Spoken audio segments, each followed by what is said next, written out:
오늘 오전에 하나님 말씀은 요한복음 14장 26절 이 한 구절을 본문으로 설교하겠습니다. 자, 요한복음 14장 26절 제가 받들어 읽겠습니다.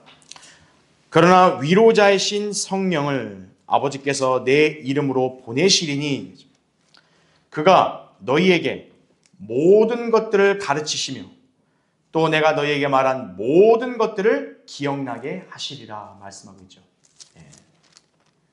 성령님이 왜 우리 성도들 안에 내주하시냐고요. 성령님이 우리를 안에 계시면서 무엇을 하시는가 이거예요. 우리를 모든 것들을 가르쳐 주신다 그러죠. 여러분, 가르쳐 주는 사람을 뭐라고 부릅니까? 우리는 선생, 스승이라 부르는 거죠. 여러분의 생애는 가장 위대한 스승이 계신다는 사실을 아셔야 돼요. 자, 오늘 이 말씀을 위해 잠시 기도하겠습니다. 존귀와 영광을 받으시기 합당하신 아버지 하나님, 오늘 주님 부활하신 주의 첫날 구원받은 하나님의 자녀들을 이 자리로 불러 모아주셔서 주님 앞에 영과 진리로 경배드릴 수 있도록 인도해 주시니 감사드립니다. 오늘 우리 성도들이 최선을 다해 주님을 섬기며 또 찬양과 경배를 드리고 있음을 알고 계십니다. 주님께서 지금 이 자리에서 우리와 함께하고 계시고 우리가 드리는 경배를 또 주님께서 받아주고 계심을 우린 또한 믿습니다. 이 시간 우리가 주님 앞에 드리는 이 참다운 경배와 또 헌신과 또 찬양과 또 감사 열매를 주님 모두가 다 주님께서 기뻐 받으시고 이 시간 홀로 영화롭게 되시기를 간구를 드립니다. 날씨가 무더운 가운데 지체들을 건강하도록 지켜주시고 우리 믿음의 식구들이 영육간에 튼튼하여 주님을 잘 섬기는 복된 삶을 향유할 수 있도록 인도해 주십시오. 주님, 특별히 이제 오늘 우리 다솜형제, 주승형제 또 침례에 순종합니다.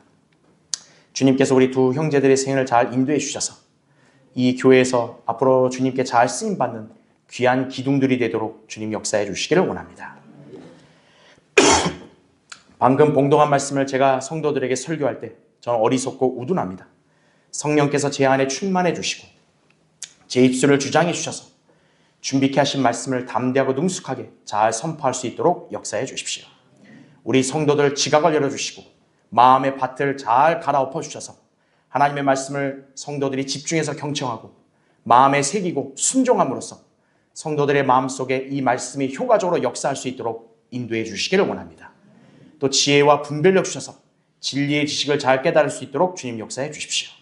이 시간 마귀가 방해하지 못하게 막아주시고 우리 모두가 말씀으로 주님과 온전히 밀착하는 귀한 시간 되게 해주십시오. 다시 오셔서 저희를 데려가 주실 주 예수 그리스도의 이름으로 기도드립니다. 아멘. 가장 위대한 스승이라는 제목으로 말씀을 전하겠습니다. 가정의 달 이 5월에는 스승의 날이 포함되어 있죠. 스승은 기본적으로 자신을 가르쳐준 선생을 지칭합니다. 교권을 존중하고 스승을 공경하는 사회 풍토를 조성하여 교원의 사기를 높이고 사회적인 지위를 향상시키기 위한 취지로 제정된 기념의 날이 바로 스승의 날이에요. 사실 옛날에는 스승을 존중하는 분위기가 보편적이었습니다. 흔히 스승의 그림자는 밟지도 않는다고 그런 말이 있을 정도로 우리가 스승을 경외하기도 했죠. 하지만 오늘날 스승의 위상과 지위는 급속도로 추락했다 해도 과언이 아닙니다. 자기 자식만 귀하게 생각할 뿐 자식을 가르치는 선생 알기를 우습게 여기다 못해 마치 노예처럼 하대하려는 고약한 심보를 가진 학부모들이 태반이에요. 그런 학부모들은 어디서 나왔을까요? 안타깝지만 역시나 이 세상의 잘못된 교육으로 나온 거예요. 잘못된 훈육으로 자라난 부모들이 역시나 자기 자식들도 짐승으로 키우고 있는 거예요. 그래야 요새는 교사들이 학생들에게 폭력과 폭언에 시달리는 사례가 빈번하죠. 그리고 극심한 스트레스에 못 이겨서 정신치료를 받거나 심지어는 극단적인 선택을 하는 교사들도 있다 이거죠. 그러다 보니 현재 교직을 떠나는 교사들이 갈수록 늘어나고 있는 추세이고, 심지어는 교대에 다니는 교대생들이 기하급수적으로 자퇴를 하고 있는 거예요. 최근에 접한 소식을 보면 교대생들의 자퇴 비율이 굉장히 높아졌다 그래요. 나름대로 열심히 공부해서 학교 들어갔는데, 그렇죠? 왜 그렇게 쉽게 자퇴하겠어요? 전혀 비전이 없다고 여기는 거죠. 무엇이 문제냐 이거예요. 세상 교육은 결코 인간을 변화시키지 못한다는 거예요. 밥 존 시니어 목사님은 이런 명언을 남겼어요. 구원 없는 교육은 저주다. 이거죠. 죄의 성품이 내재된 인간을 변화시켜 인격과 건전한 지성과 선한 양심과 올바른 신앙을 함양시킬 수 있는 길은 성경적인 교육밖에 없어요. 그러나 이 나라는 썩어 빠진 이 좌파 전교조 집단이 인권 운운하고 또 학생들을 세뇌시키는 교육을 함으로써 완악하고 몰상식한 인간들이 더욱더 많이 양산되고 있는 상태예요. 그런 풍토에서 어찌 제대로 된 교육을 시킬 수 있겠어요? 어떻게 훌륭한 성품과 능력을 가진 스승을 만날 수 있겠냐고요. 그렇죠? 무엇보다 거듭나지 않은 죄인들은 절대로 진리를 가르칠 수 없으며 올바른 길로 인간을 인도할 수 없다는 사실이에요. 진정한 스승은 누구입니까? 하나님의 절대 진리의 말씀인 성경을 가르쳐주며 진리로 인도해주는 선생이에요. 이 땅에 그러한 사람들은 하나님께서 부르시고 들어쓰시는 훌륭한 목사들과 성경 교사들이다 이거죠. 왜냐하면 이들은 자신들의 견해나 사상이 아닌 하나님의 말씀을 최종 권위로 삼고 그 말씀을 그대로 전하기 때문에 그런 거예요. 배우는 사람들을 세뇌시키지 않아요. 하나님의 종들은. 하나님의 종들은 자기가 원하는 대로 사람들에게 강요하지 않아요. 하나님 말씀을 그대로 전해서 정도를 보여주는 거예요.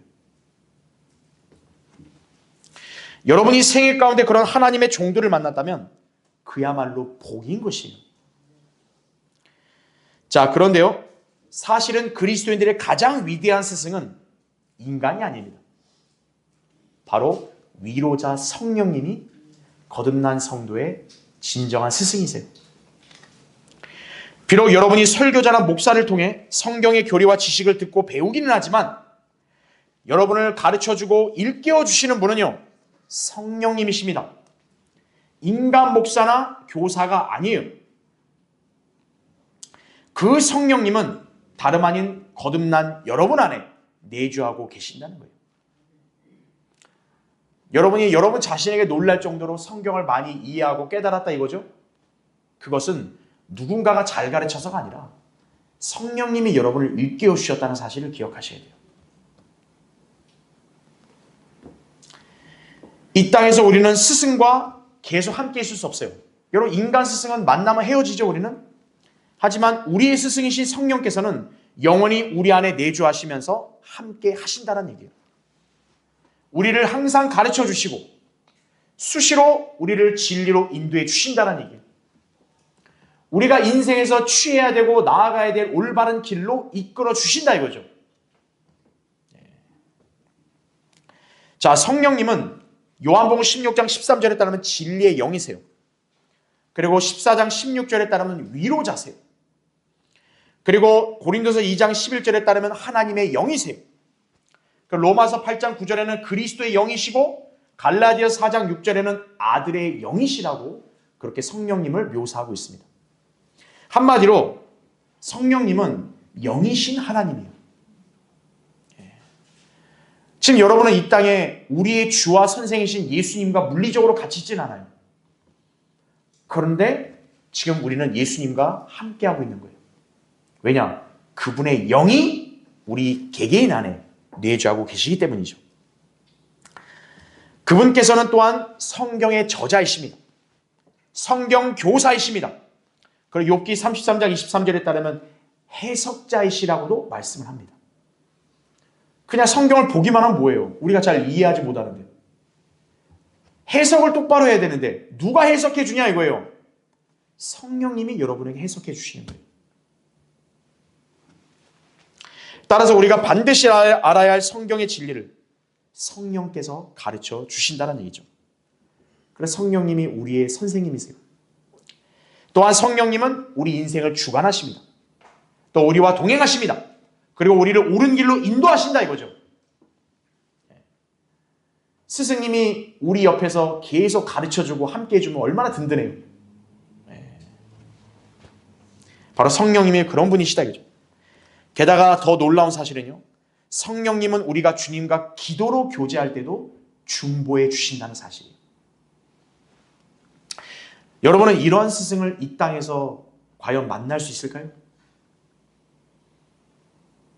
돈 많이 갖다 주고 일타 강사한테 찾아가면 이런 걸 배우나요? 네. 여러분 개개인의 생애 가운데 여러분은 언제나 믿고 든든하게 맡길 수 있는 스승이 있다는 사실을 아셔야 됩니다. 자, 그리스도인들 중에서도 자신 안에 계신 위대한 스승을 망각한 채 인생을 어리석게 사는 이들이 있습니다. 오히려 육신적으로 살려고 함에 따라 성령님을 슬프게 하는 성도들도 적지 않아요. 그 역시 하나님 앞에 큰 죄를 짓는 것임을 알아야 합니다. 주님께서는 이 땅에 남아있는 우리를 위해서요. 위대한 스승을 우리 안에 주셨어요. 여러분은 그 스승의 가르침과 인도하심을 무시하고 만약 살게 되면요. 인생의 안녕과 평안과 행복을 보장받을 수 없게 되는 것이. 왜냐? 우리는 그렇게 똑똑하지 않기 때문에 그런 거예요. 우리는 가장 위대한 스승을 모시고 있다는 사실을 오늘 여러분은 반드시 확신하셔야 돼요. 그분께서 우리의 생애를 어떻게 주관하고 계시는지고 또 우리를 어떻게 인도하시는지를 여러분 다시 한번 명확하게 알아야 돼요. 그렇다면 이제 우리는 그분의 뜻을 따르는 삶을 살아야 한다는 얘기죠.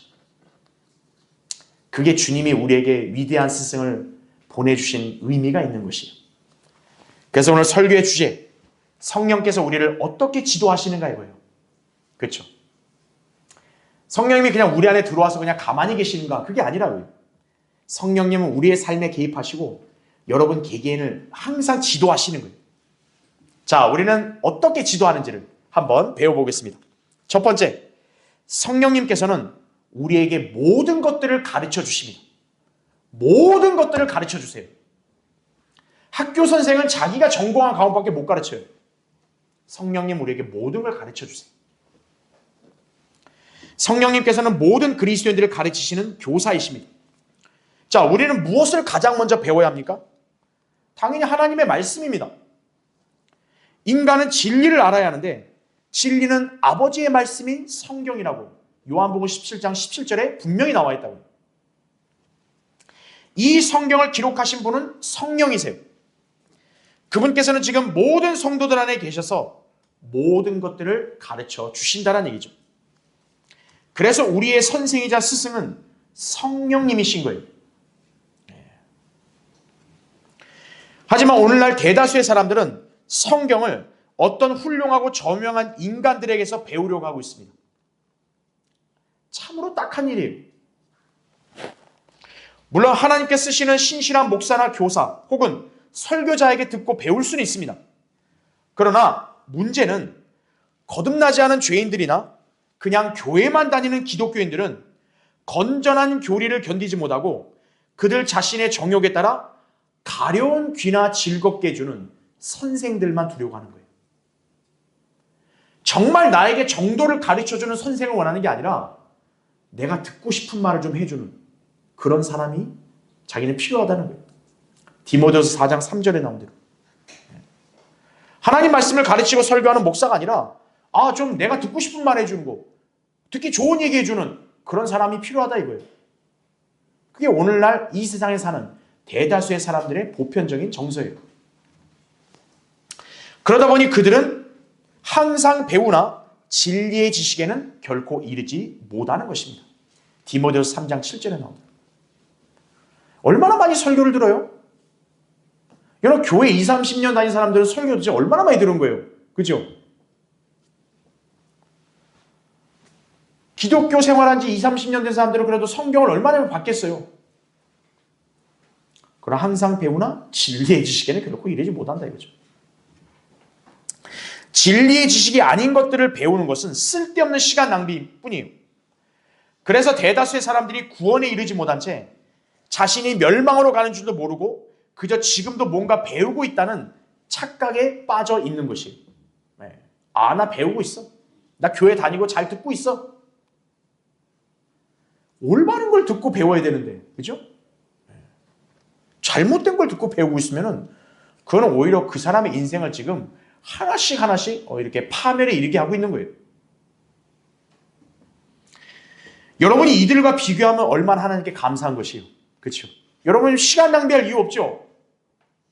여러분은 시간을 가장 아끼고 있는 분들이에요. 사도행전 8장에 나오는 에디오피아 내시가 당시 이사야의 글을 읽고 있었지만 빌립이 그에게 다가갔을 때 이렇게 고충을 토로했죠. 나를 지도하는 이가 아무도 없으니 어찌 깨달을 수 있으리요? 사도행전 8장 31절에 빌립이 물었어요. 당신 읽고 있는 거 이해하냐고. 나를 지도하는 사람이 없다고. 내가 어떻게 알아요? 그러니까 알지는 못하는데 그냥 읽고만 있는 거예요. 이때 빌립이 그에게 예수 그리스도에 관해서 전해주고 가르쳐준 거예요. 자, 그 내시를 이렇게 예수 그리스도에 관한 진리를 알게 한 것은 빌립이겠지만 사실 그 내시를 가르쳐 주신 분은 누굴까요? 성령님이시라는 사실을 아셔야 돼요. 예수 그리스도를 구주로 믿어야 된다는 걸 알려준 거예요. 인간은 성경에 대해서 안내해 주거나 혹은 설명해 줄 수 있을 뿐이에요. 성경을 가장 잘 가르쳐 주는 스승은 성경의 저자이신 성령님이십니다. 하나님의 종은 뭡니까? 여러분에게 제시해 주는 거예요. 여러분에게 성경에 이런 진리가 있다는 걸 그냥 알려주는 거예요. 여러분이 그 성경의 진리를 접하고 듣고 배우는 순간에 여러분이 이해하고 깨달을 수 있는 것은 성령님께서 여러분의 역사해야 가능한 것이에요. 진리의 성경은 진리의 영이신 그분이 모든 진리로 인도해 주신다라고 말씀을 하고 있다 이거죠. 어떻게 인도해 주실까요? 거짓 목사들이나 부흥사들이 떠드는 얼토당토하는 헛소리 또는 가설이나 불분명한 이론이 아니라 성령님은 우리에게 성경 말씀으로 성경을 해석해 주는 거예요. 이 구절이 어떤 의미인지를 다른 성경의 구절로 성령님은 우리에게 알려주는 거예요. 설명해 주시는 거예요. 이 구절은 이런 의미다. 가르쳐 주신 거란 얘기죠. 그래서 진리의 영이신 성령님께서 역사하시는 하나님의 종들도 설교와 강의를 어떻게 하는 거예요? 그냥 어떤 이상한 철학자의 말을 가져오는 게 아니라 하나님의 말씀으로 그 진리를 입증해 주는 거예요. 이 교리는 이 성경 구절에 근거해서 이런 의미입니다 라고 설명해 주는 거예요.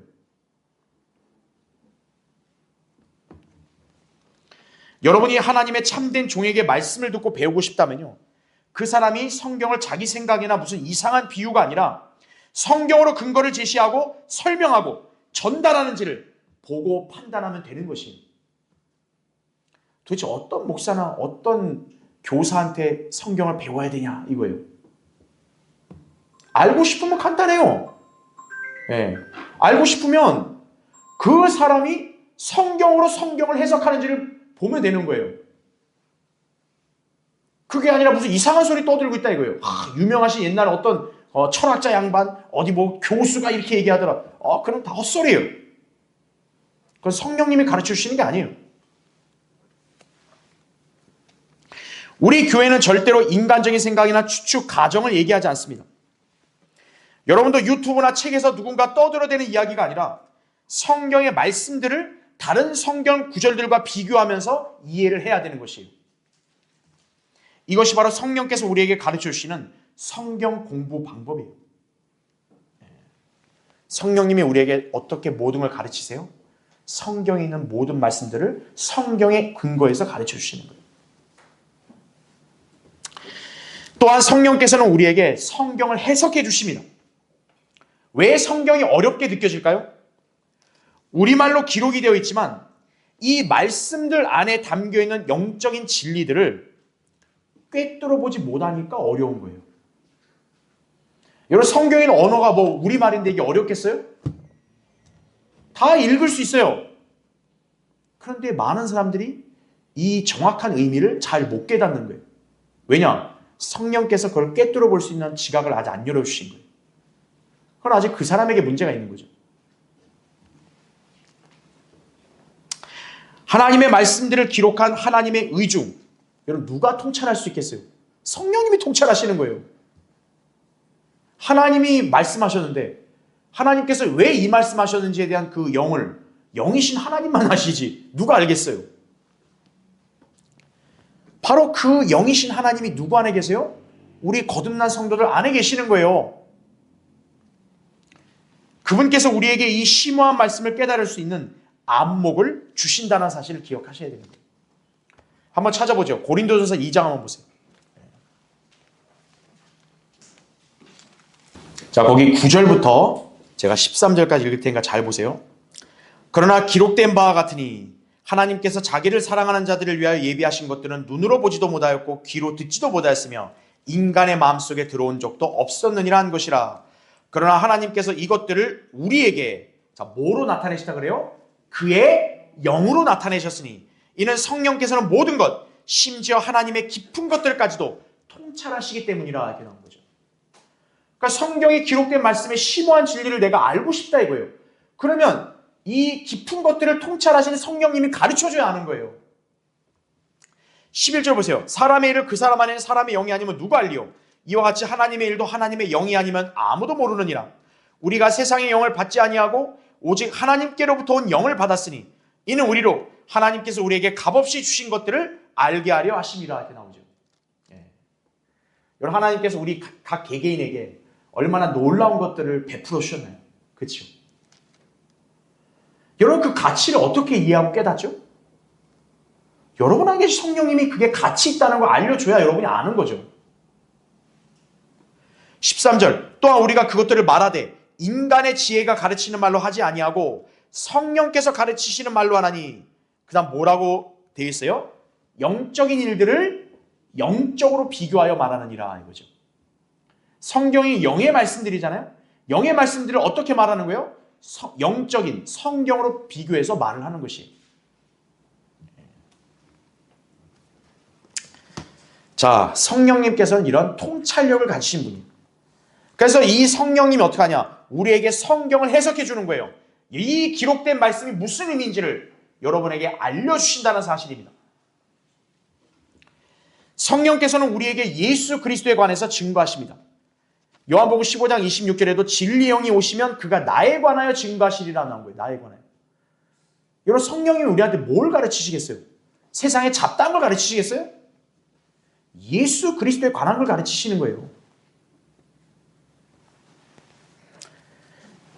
요한복음 16장 14절에도 그분이 나를 영화롭게 하시리니 이는 그분이 내 것을 받아서 너희에게 알려주실 것임이라 이렇게 말씀하신다고.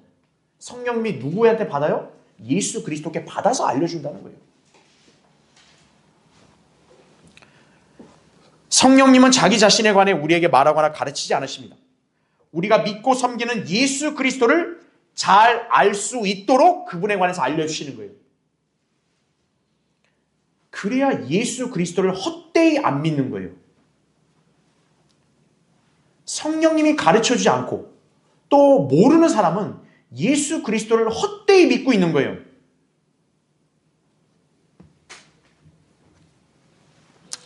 그래서 성령님은 예수 그리스도의 말씀을 우리에게 잘 기억나게 하시는 거예요. 가르쳐 주시죠? 해석해 주시죠? 여러분이 이해하죠? 깨닫죠? 여러분 안에 그것을 심어놓고 여러분이 어느 순간 기억이 희미하거나 또 생각 안 날 때 성령님이 기억나게 하시는 거예요. 그래서 지금 당장 여러분이 생각이 안 나도 딱 실제로 누군가에게 하나님 말씀 전하려고 하는 그 상황이 됐을 때 여러분이 준비를 사전에 안 했어도 성령님이 그 순간 알려주는 경우도 있는 거예요. 내가 잘 인식하지 않았던 게 갑자기 생각이 나기도 하고 성령님이 가르쳐 주시는 거예요. 여러분이 무지하거나 어리석지 않으려면요, 진리의 지식에 눈을 떠야 돼요. 하나님께서도 여러분이 진리의 지식에 이르기를 원하신다고 말씀하셨죠. 그래서 우리가 성경을 강조하는 거예요. 여러분이 성경을 읽고 공부하며 깨달아야 하는 것이에요. 그래서요. 성령님이 왜 모든 성도들 안에 내주하시냐고요. 왜? 우리가 성경을 알아야 되니까 성령님이 가르쳐 주려고 계신 거예요. 우리는 위대한 스승이신 성령의 인도하심을 따라 하나님의 말씀을 공부하며 배우고 깨달을 수 있다는 사실을 알아야 합니다. 자, 성령께서 우리를 어떻게 지도하시는가? 두 번째, 성령께서는 올바른 삶의 길을 가르쳐 주시고 인도해 주신다는 거예요. 자, 시편 32편 한번 보세요. 8절을 보세요. 자, 우리 주님이 얼마나 자상하시고 세심하신지를 여러분이 이해하고 깨달아야 돼요. 8절 보세요. 네가 가야 할 길을 어떻게 한대요? 내가 내게 지시하고 가르치리니 내가 너를 내 눈으로 인도하리라. 이거죠. 너무나 명확한 말씀이에요. 하나님께서는 우리 인생에 친히 개입을 하시고 올바른 길로 나아가도록 가르치시고 지도하신다는 얘기예요. 그분의 지시를 따르느냐의 여부로 사람의 인생의 삶의 향방과 질이 달라지는 거예요. 누가 더 앞을 잘할까요? 우리가 더 잘할까요? 성령 하나님이 더 잘하시죠. 앞을 미리 보고 아시니까 야, 이렇게 하지 말고 이렇게 가라 알려주는 거예요. 근데 고집센 인간들은 그걸 거부하는 거죠. 그냥 가다가 그냥 고꾸라지는 거예요. 자, 일단 성령께서는 진리의 영으로서 우리를 모든 진리로 인도해 주십니다. 진리는 누굽니까? 예수 그리스도죠. 거듭나지 않은 죄인들에게는 성령께서 강력하게 책망하시면서 진리이신 예수 그리스도를 믿도록 촉구를 하시는 거예요. 요한복음 16장 8절부터 10절에 나온 대로 성령님이 세상에 왜 왔을까요? 책망하는 거예요. 죄인들은. 너 지금 멸망으로 가고 있다 이거예요. 하나님의 아들이신 예수 그리스도를 믿어야 돼. 책망하시는 거예요. 우리 인간이 복음을 전할 때요, 성령님께서 그 죄인한테 책망하고 계시는 거예요. 지금 전하는 거 잘 들어. 전하는 거 그냥 허튼 생각해가지고 놓치지 마. 너 지금 당장 회개하고 예수 그리스도를 믿어야 돼. 성령님은 그렇게 책망하면서 증거하고 계시는 거예요. 그러나 세상의 많은 죄인들은 여전히 어때요? 그 책망을 완강히 거부하고 있죠. 이에 반해 여러분은 어땠어요? 그런 성령의 책망을 받아들여서 예수 그리스도를 영접을 했기 때문에 진리의 영이신 그분이 여러분 안에 들어올 수 있었던 거예요. 여러분이 비록 남들보다 부족하다, 내가 좀 어리석다, 그렇게 해도 최소한 성령의 책망과 지시를 따랐다는 점에서는 여러분은 현명한 사람들인 거예요. IQ가 높으면 뭐합니까? 박사면 뭐하고 교수면 뭐하고 연구원이면 뭐예요? 인생의 정도를 알려주는 성령님의 말도 못 알아듣는데, 그죠? 여러분은 알아들었잖아요, 그렇죠? 자, 그렇지만 그게 다가 아닙니다. 성령께서는 거듭난 성도가 진리의 말씀을 알고 올바른 신앙생활을 하도록 가르쳐 주시고 인도하신다는 사실이에요. 다만 성도가 하나님 말씀에 반응하고 진리를 알고자 하는 열망이 있을 때 성령께서 친히 조명을 해주시고 인도해 주신다는 사실을 꼭 유념하셔야 됩니다. 아니, 구원받은 사람들이 있는데 왜 우리는 이렇게 진리 안으로 들어왔는데 다른 사람은 못 들어오냐 이거예요. 하나님 말씀에 대한 열의가 없으니까 성령님이 강제로 안 하시는 거예요. 그래서 지금 여러분은 다른 기독교인들에게 없는 영적 분별력을 가질 수 있게 된 거예요. 영적 분별력이 있으니까 바른 성경이 뭐고 바른 교회가 뭔지를 알아보는 거예요. 그리고 진리 안에 들어오게 된 것이다 이거죠. 여러분의 지혜와 능력으로 지금 이 자리에 있는 게 아니라는 사실을 여러분 꼭 기억하셔야 돼요. 그러니까 여러분이 나 뭐 이 교회 나와볼까? 그래서 나왔는데요. 그런 사람 없어요. 네. 여러분의 육신적인 생각으로는 이 교회는 절대 안 맞는 곳이에요.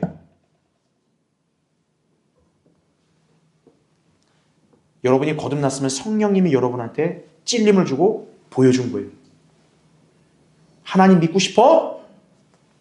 일로 가. 따라갔으니까 여러분이 진리 안에 들어온 거예요. 근데 고집세고 어리석은 인간들은 그걸 못 알아듣고요. 못 깨달으니까 그렇게 엉뚱한 데 가서 시간 낭비하고 있는 거예요.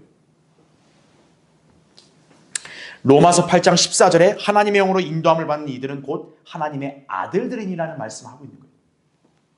하나님의 아들들이 아닌 사람은 하나님의 영이 인도하지 않아요. 그걸 여러분이 기억하셔야 합니다. 또한 성령께서는 구원받은 그리스도인들의 삶을 주관하시는 거예요. 이에 대해 주님께서는 우리를 뭐로 비유했냐면 양떼다 이거 양떼. 우린 양들이고 그분 자신은 목자라고 이렇게 지칭해서 설명해 주셨습니다. 주님은 우리를 시편 23편 4절에 따르면 주의 막대기와 주의 지팡이로 인도하신다고 말씀합니다. 목자는 막대기로 잘못된 길을 가는 양을 때려요. 올바른 길로 돌아오게 하는 거죠. 그러니까 여러분 막대기로 맞으면 어때요? 아프죠. 그래서 그리스도의 징계가 있는 거예요. 하나님께서 정도에 계속 갈 수 있도록 자꾸 한눈 팔고 격길로 가다가면 막대기로 때리시는 거예요. 택! 땡! 땡! 이왕이면 한 대만 맞고 들어와야 되잖아요. 감이 없는 사람은 그냥 가만히 있다가 계속 여러 대 맞는 거예요. 그냥 계속. 얼마나 아프겠어요. 지팡이는 뭡니까? 여러분 지팡이 손잡이 있죠. 손잡이 이렇게 굵죠. 그거로 양떼 목을 채서 끄는 거예요. 고집센 양들은 뭐냐면 자꾸 한눈 팔고 엉뚱한 길로 가려가는 거예요. 아예 목을 돌리고 발길을 절로 옮겨요. 그럴 때 목자가 지팡이로 목을 깨서 당기는 거예요. 여러분 그거 아프겠어요? 안 아프겠어요? 아프죠? 정도에 들어서도록 하시는 거예요. 여러분이 종종 비뚤어진 길로 이탈하거나 하나님에게서 멀어질 때마다요. 징계와 훈계로 우리를 바로잡아 주신다는 사실을 기억하셔야 돼요. 무엇으로 훈계하죠? 진리의 말씀으로 훈계하는 거예요. 그래서 우리는 늘 하나님 말씀을 듣고 배울 때마다 책망과 훈계를 받아들이고 실행을 해야 되는 거예요. 잠언 4장 13절에 훈계를 굳게 붙잡아 놓치지 말며 그것을 지키라. 이는 그것이 내 생명임이라 말씀하는 거예요. 훈계를 거부하면요. 그 사람은 한순간에 멸망하는 거예요. 성령께서는 현재 우리 각인 안에서 올바른 삶을 살도록 가르쳐 주십니다. 잘못되게 행하고 있고 잘못되게 말하고 있고 잘못된 습관을 가지면요. 성령님께서는 그거를 지적해 주시는 거예요. 그거 빨리 너 고쳐야 된다. 너 빨리 돌이켜야 된다. 그렇게 지시하고 촉구하십니다. 여기에 말을 안 듣는 성도는 어떻게 하냐? 주님께서 징계로 다스리시는 거예요. 징계는 나쁜 게 아닙니다. 오히려 우리가 아버지의 사랑과 훈계를 받고 온전하게 바로잡히는 과정인 것이에요. 자, 보죠. 히브리서 12장 한번 보세요. 거기에 5절부터 보겠습니다.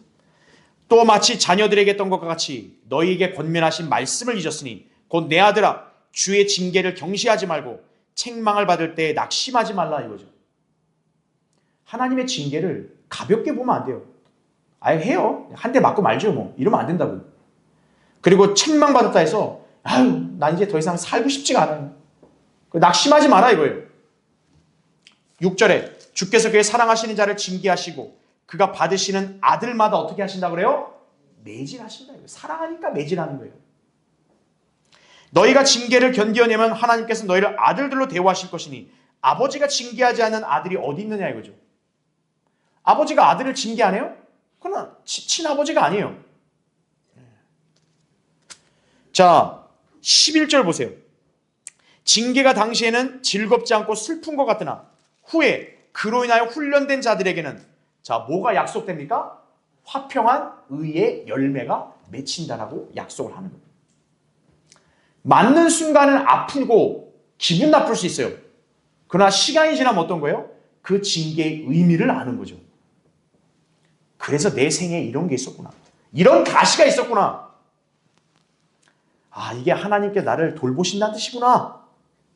그걸 여러분이 이해하게 되는 거죠. 이것이 바로 그리스도인의 삶 가운데서 고난이 있는 이유입니다. 주님께서는 자녀들에게 안락하고 나른한 삶을 약속하지 않았어요. 여러분 오해하시면 안 됩니다. 아, 내가 하나님 자녀니까 난 이 땅에서 좀 안락하게 살고 싶습니다. 하나님 그걸 약속하신 적이 없어요. 오히려 우리가 온전하고 거룩한 자녀로 살아갈 수 있도록 정신 차리고 열매를 더 풍성히 맺도록 인도해 주시는 거예요. 따라서 욥기 5장 17, 18절 말씀에 따라 하나님께서 바로잡으시는 사람은 복이 있도다. 그러므로 너는 전능하신 분의 징계를 멸시하지 말라. 그는 아프게 하시다가 싸매시며 그는 상처를 내시다가 그의 손으로 온전하게 하시느니라. 이 말씀을 여러분 잘 유념해야 되는 거예요. 징계는 뭐예요?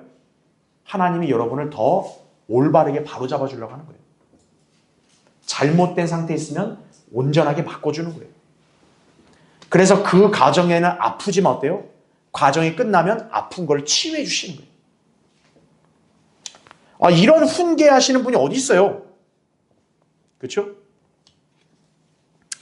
거듭난 자녀들 중에서 인생의 길을 순조롭게 걸으며 평지풍파를 무난하게 이겨내고 승리하는 성도들이 있는가 하면 어떤 성도들은 시행착오를 빈번하게 겪고 지질이 고생하고 인생을 낭비하는 경우도 있다고요.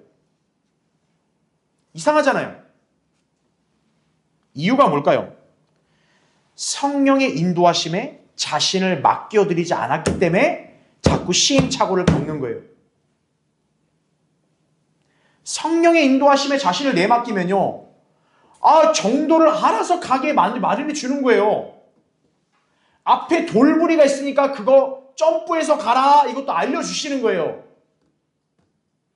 저 앞에 구덩이가 있으니까 피해가라, 알려주시는 거예요. 그런데 성령께 안 맡기는 거예요. 아, 불안하다, 이거 불안하다. 아, 이거 내가 누굴 믿냐, 이거. 아, 난 불안해서 못 살겠다, 이거. 걱정, 근심, 시름, 초조, 항상 이렇게 하면서 자기 인생을 자기 뜻대로 살라고 해요. 그런 사람은 맨날 넘어지는 거죠. 스승님이, 위대한 선생님이 하나씩 자세하게 가르쳐 주는데요, 유념해서 안 듣는 거예요. 순종을 안 하는 거예요. 왜냐하면 인간은 이기적인 그런 본성이 있기 때문에 그래요. 여러분 안에 그런 본성을 계속 고수하게 되면요, 여러분 성령님과 어긋나게 가는 거예요, 인생을요. 우리 자신이 성령님보다 똑똑한 사람인가요? 자, 여러분, 주님은 우리의 선생이기에 앞서서 우리의 주가 되신다고 요한복음 13장 14절에 말씀하고 있어요. 제자들은 예수님을 선생님으로 보통 불렀어요. 예수님은 순서를 바꿔줬어요. 야, 선생이 앞이 아니야. 주다 이거예요, 주. 주는 자고로 모든 걸 주관하시는 거죠. 주님은 제자들의 글을 일깨워준 거예요. 여러분은 주님 앞에서 고집을 부리거나 임의대로 행동할 권리가 없습니다. 또한 여러분 자신은 결코 현명하지 않을 뿐더러 여러분 앞일도 잘 몰라요. 우리는 안다고 착각하면 안 돼요. 여러분은 이제 주님을 전적으로 인정하고 그분의 인도하심에 자신을 맡겨드려야 되는 거예요. 잠언 3장 5절 6절에 나온 대로 내 마음을 다하여 주를 신뢰하고 내 자신의 명철을 의지하지 말라. 내 모든 길들에서 그를 인정하라. 그리하면 그가 내 길들을 지도하시리라. 분명히 약속하셨다는 사실을 기억하셔야 돼요. 자, 성령께서 우리를 어떻게 지도하시는가? 세 번째, 아주 놀라운 진리. 성령님께서는 우리의 기도를 중보하신다는 사실을 아셔야 돼요. 한번 찾아보죠. 로마서 8장 보세요. 거기 26절, 27절 보세요. 이와 같이 성령께서도 우리의 연약함을 도우시나니 나오죠. 우리는 강할까요? 아닙니다. 하나님이 이미 딱 전제를 하세요. 우린 연약해요. 성령님이 우리 연약함을 도우세요. 어떻게 도우냐? 이는 우리가 마땅히 기도해야 할 것을 알지 못하나 성령께서 친히 말할 수 없는 신음으로 우리를 위하여 중보하시기 때문이라 하죠. 27절에 마음을 살피시는 분이 성령의 생각이 무엇인지 아시나니 이는 그분이 하나님의 뜻대로 성도들을 위하여 중보하시기 때문이라 말씀하고 있는 거죠. 성령님은 우리를 위로하시는 위로자일 뿐만 아니라 우리의 연약함을 도와주십니다. 어떻게 도우는가? 우리가 신음할 때조차도요, 우리를 위해 중보하시고 기도해 주신다는 사실이에요. 우리 그리스도인들을 위해 성령께서 중보하신다는 사실은 놀라운 복입니다. 우리를 중보하시는 변호인은 두 분 계세요. 여러분, 생애 가운데 변호사 한 명 사는 게 얼마나 돈 많이 들고 형편이 안 돼요? 근데 우리는 가장 위대한 변호인이 두 분이나 계세요. 어디에 있냐? 하늘에 있고 이 땅에는 우리 안에 있는 거예요. 하나님의 아들이신 예수 그리스도가 일단 우리를 중보하시죠. 로마서 8장 34절에도 누가 정죄하리요? 죽었다가 다시 살아나신 분은 그리스도시라. 그분은 또한 하나님의 오른편에 계셔서 우리를 위하여 중보하시느니라. 이렇게 기록되어 있다. 지금 예수님은 하나님의 오른편에서 여러분이 기도하고 여러분이 도우심을 간구할 때 예수님이 아버지께 중보해 주시는 거예요. 아버지, 이 자녀의 기도를 들어달라고. 자, 그러면 이 땅에서 어떨까요? 우리 안에 계신 성령님이 우리의 기도를 중보해 주십니다. 우리 대신에 말할 수 없는 신음으로 성령님은 중보해 주십니다. 왜냐? 우리의 마음을 살피시니까 그런 거예요. 인간이 인간의 마음을 살필 수는 없어요. 여러분의 내면을 정확하게 아는 분은 성령님밖에 없으신 거예요. 그래서 중보해 주시는 거예요. 여러분은 주님 앞에 기도할 때 얼마나 신음해 보셨습니까? 참으로 말씀드리기 힘들거나 곤란할 때, 부끄러울 때, 또는 내가 어디서부터 뭘 말해야 될지 모를 때, 심지어는 너무 절망한 나머지 말이 차마 안 나올 때, 우리는 그럴 때 그저 신음과 고통만 하소연하죠. 근데 그렇게만 해놓고 여러분 정작 주님께 기도로 나아갔습니까? 그냥 신음만 하셨어요? 아, 괴롭다.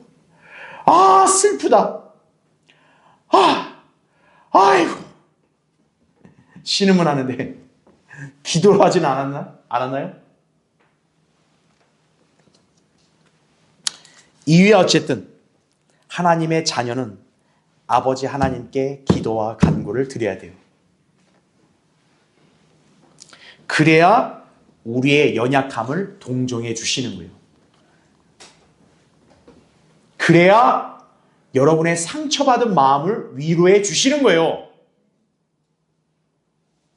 여러분 혼자 신음하고 운다고 해서 해결되는 게 아니에요. 여러분이 하나님께 말을 잘 못해도 나아가서 기도하고 울부짖을 때 성령님이 위로해 주시는 거예요. 그리고 중보해 주시는 거예요. 우리의 마음과 의도가 전달되도록 성령님은 도우신다 이거죠. 제가 늘 여러분한테 비유를 항상 얘기하잖아요. 하나님이 우리의 기도를 귀로 들어야 하나님이 그걸 알고 들어주신다 이거예요. 이거 아니겠어요?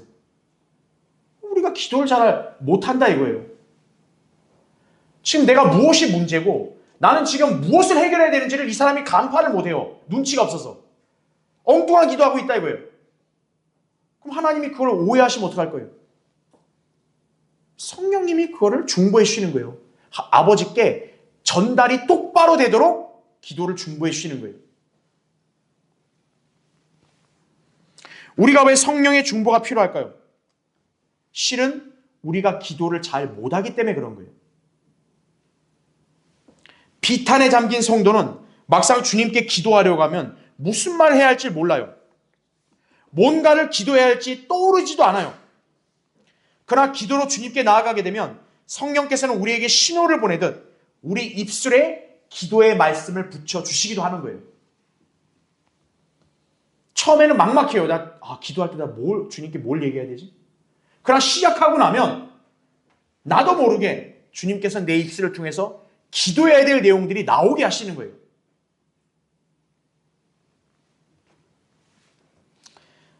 성령께서는 그 기도를 우리 입술에서 받아서 하늘로 올려보내시는 거예요. 또 어떤 때는요, 우리가 기도하지 말아야 할 것을 부주의하게 기도하는 사람이 있어요. 그럴 때 성령께서는 그 기도를 하나님께 중보해 주시기도 합니다.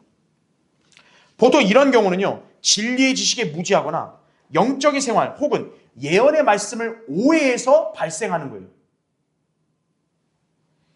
그래서 사실 여러분이 하나님 말씀을 왜 잘 배우고 듣고 깨달아서 영적으로 성장해야 되는지 알아야 됩니다. 그래야 여러분이 하나님 앞에 기도를 올바르게 하는 거예요. 은사주의자들이 복 타령하는 푼수 같은 기도를 여러분 한번 보세요. 여러분 그게 기도인가요? 주여 불을 내려주시옵소서 이거예요. 불 내려달라고요? 불 타 죽고 싶은 거예요? 뭔 기도를 해야 될지 모르는 거예요. 본인은 그걸 잘한다고 생각하겠죠. 불로 충만하게 하옵소서 이거예요. 그래서 꺼지지 않는 불 속엔 지옥으로 가는 거예요. 그렇게 되면. 그런 기도를 하나님께 전혀 기뻐하지 않으세요. 듣지도 않으세요. 왜냐하면 잠언 28장 9절에 이런 말씀이 기록되어 있기 때문에 그래요. 율법을 듣는 데서 귀를 돌이키는 자는 그의 기도마저도 가증한 것이 되리라. 하나님 말씀을 멸시하는 사람이 기도를 한다? 하나님께서 그 기도도 가증하게 보신다고. 그렇게 말씀하신 거예요. 그리스도인들 중에서도 종종 위험한 기도를 하는 경우도 있어요. 이럴 때에도 성령께서는 우리로 하여금 다른 식으로 기도를 바꿔서 하나님께 드리도록 가르쳐 주시기도 합니다. 또 하나님 앞에 올바로 상달되도록 중보해 주십니다. 가령 주님께 자신을 겸손하게 해달라고 기도하는 성도가 있어요. 이거는 정말 어리석기 이를 데 없는 기도입니다. 하나님 앞에 하나님 날 겸손하게 해주세요. 그럼 하나님이 어떻게 해야 겸손하게 해줄까요? 겸손하게 해달라는 기도. 자기가 겸손하면 되는 거죠. 하나님께서 사람을 겸손하게 만드시려면 뭘 하실까요? 가혹한 회초리를 때리시죠. 매를 버는 행동을 하면 안 돼요. 또한 어떤 성도는 인내심을 길러달라고 기도하는 경우도 있어요. 하나님께서 그 성도의 인내심을 뭐로 길어주죠? 그럼 또 혹독한 시련을 더 줄 거 아니겠어요? 왜? 시련을 많이 받아봐야 맷집이 생길 거 아니에요. 인내는 자신이 하는 거예요. 다만 주님께로부터 힘과 능력을 달라고 하는 것이죠. 이처럼 여러분이 잘 몰라서 때로는 위험하고 어리석은 기도를 드릴 때 바로 어때요? 성령님이 그걸 바로잡아 주는 거예요. 여러분의 입에서는 그런 잘못된 말이 나올 때 성령님은 아버지께 기도가 올라갈 때 그거를 중보해 주시는 거예요. 하나님, 제가 어리석어서 지금 저런 기도하는데 저 뜻이 아닙니다. 주님, 저 자녀가 이러이러한 지금 심양을 표명하는 것이니 들어주십시오. 여러분 얼마나 든든합니까? 우리가 기도를 때는 위험하게 할 때도 성령님이 중보하시는 거예요.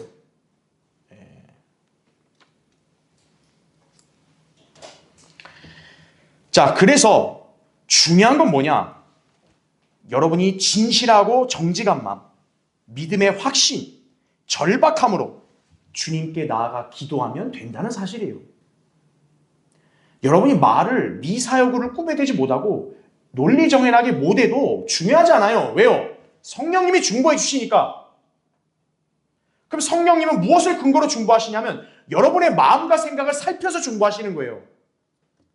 여러분의 마음과 생각이 하나님 앞에 삐뚤어지면 성령님이 중보할 수가 없는 거예요. 주님은 인간이 나약하고 어리석다는 점을 잘 알고 계세요. 그리고 여러분의 속내와 갈망을 숨길 필요가 없어요. 이미 다 아시는데 뭘 숨기나요? 자, 마음을 살피시는 분이 성령의 생각이 무엇인지 잘 알고 계시기 때문에 여러분은 정직하게 하나님께 있는 그대로 마음을 내보이고 기도하면 되는 거예요. 구할 거를 정확하게 구하라 이거예요. 구할 거를. 우리는 하나님께 정직하게 아뢰며 간구하면 되는 거예요. 여러분, 구약의 신실한 왕이자 기도의 사람이었던 히스기야 아시죠? 히스기야가 죽을 병에 걸렸을 때요. 하나님은 선언했어요. 네 집 정리하라. 그때 히스기야가 이렇게 울면서 기도합니다. 오 주여, 내가 간구하오니 내가 주 앞에서 진리 안에서와 온전한 마음으로 어떻게 행하였으며 또 주의 목전에서 어떻게 선한 일을 행하였는지 이제 기억하소서. 그러면서 히스기야가 울더란 말씀하셨어요. 울더라. 여러분, 이때 히스기야가 뭐 말을 제대로 논리정연하게 기도했겠어요? 아니에요. 하나님이 자기 보고 죽는다고 그러는데 얼마나 그게 절망적이고 슬펐겠어요. 그러나 하나님 앞에서 자기의 온전한 마음, 진실한 마음을 그대로 알아달라고 그렇게 울부짖을 때 하나님 기도 들으셨잖아요. 자, 우리는 히스기야보다 더 낫습니다. 왜죠? 우리는 기도할 때 성령님께서 하나님의 뜻에 합당하도록 중보해 주시기 때문에 그런 거예요. 우리의 기도는 얼마나 응답의 능력이 크겠어요. 그렇죠? 자, 여러분, 구원받아 거듭난 우리 그리스도인들이 누리는 복된 은혜 중에 하나는 바로 성령께서 우리의 연약하고 어리석은 기도를 중보하셔서 하나님께 상달되도록 하신다는 데 있습니다. 성령님께서는 우리의 혼을 위해서 늘 쉬지 않고 중보기도 하십니다. 하나님께서는 여기에 귀를 늘 기울이고 계시는 거예요.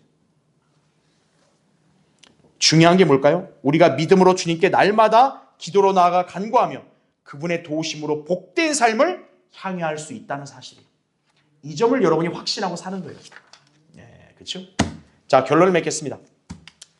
사람은 누구든 자기 인생에서 어떤 스승을 만나느냐에 따라 운명이 달라지는 법입니다. 훌륭한 사람의 인생의 이력을 보면요, 항상 자기 인생의 새로운 전환점을 마련해준 스승과의 만남이 있습니다. 여러분도 인생의 기억에 남을 만한 스승이 있습니까? 저는요, 진리를 안 이유로 그가 학교에서 만났던 선생들 중에 저는 참된 스승이 없었다는 사실을 깨달았다고 합니다. 나에게는 저 세상 학교에 참된 스승이 없어요. 왜냐하면 가장 중요한 구원을 가르쳐 주지 않는 선생은 진정한 스승이 아니에요. 구원 없는 교육은 그것이 무엇이라고 해도 결국 지옥으로 향하는 학생을 막을 수가 없는 거예요.